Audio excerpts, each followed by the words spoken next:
Hyderabad బోడుపల్లిలోని Siddhartha public school ఎదుట తల్లిదండ్రులు ఆందోళనకు దిగారు. పెంచిన ఫీజులు వెంటనే తగ్గించాలని డిమాండ్ చేశారు. ఏడాదికి 5% ఫీజులు పెంచాల్సి ఉండగా 15% పెంచుతున్నారని ఆరోపిస్తున్నారు. ఫీజు చెల్లించడం ఆలస్యమైతే ఫైన్లు వేస్తున్నారని ఆగ్రహం వ్యక్తం చేశారు. ఫీజుల పేరుతో తీవ్ర ఇబ్బందులు పెడుతున్నారని తల్లిదండ్రులు మండిపడుతున్నారు.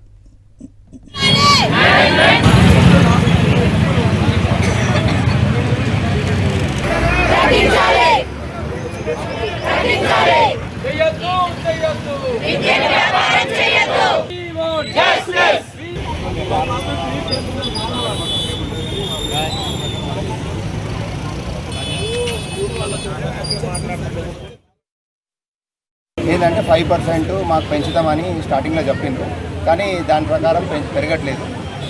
ఇంకోటి ఏంటంటే తెలంగాణ స్టేట్ గవర్నమెంట్ చాలా విషయాల్లో ముందుకు వస్తుంది. ప్రైవేట్ స్కూల్లో ఫీజెస్ గురించి నియంత్రిస్తామని చెప్పేసి చెప్తున్నారు. కాకపోతే ఇక్కడ ఈ సిద్ధార్థ స్కూల్లో మేము దగ్గర 300-400 మంది పేరెంట్స్ ఇక్కడ వచ్చి ప్రొటెస్ట్ చేస్తున్నాము. మేము మేనేజ్మెంట్కి లెటర్ ఇవ్వడం జరిగింది, ప్రిన్సిపాల్ని కలవడం జరిగింది, తర్వాత పోలీస్ వాళ్ళకు యంత్రాంగానికి కూడా ఇన్ఫర్మేషన్ ఇవ్వడం జరిగింది.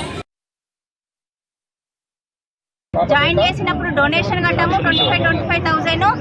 అప్పుడు జాయినింగ్ అప్పుడు ఏమన్నారంటే ఎవ్రీ ఇయర్ 5% ఫీజు ఇంక్రీజ్ చేస్తామన్నారు. కానీ ఒక్కసారి కూడా పేరెంట్ టీచర్ మీటింగ్ లో ఓన్లీ ఎడ్యుకేషన్ గురించే మాట్లాడతారు, కానీ ఫీజు గురించి మాట్లాడారు. నేను ఎన్నో సార్లు కన్సల్ట్ చేశాను. కనీసం అట్లీస్ట్ 4 మెంబర్స్ ని, క్లాస్ కు 4 మెంబర్స్ ని పేరెంట్స్ ను పిలిచన్నా ఫీజు గురించి డిస్కస్ చేయండి అంటే ఎప్పుడు కూడా ఫీజు గురించి డిస్కస్ చేయరు.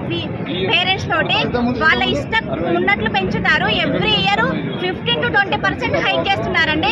మా పాప లాస్ట్ ఇయర్, చిన్న పాప 2nd క్లాస్ చదివింది, అప్పుడు 65,000 కట్టాము. ఇప్పుడు 3rd క్లాస్కి వెళ్ళేసరికి 76,000.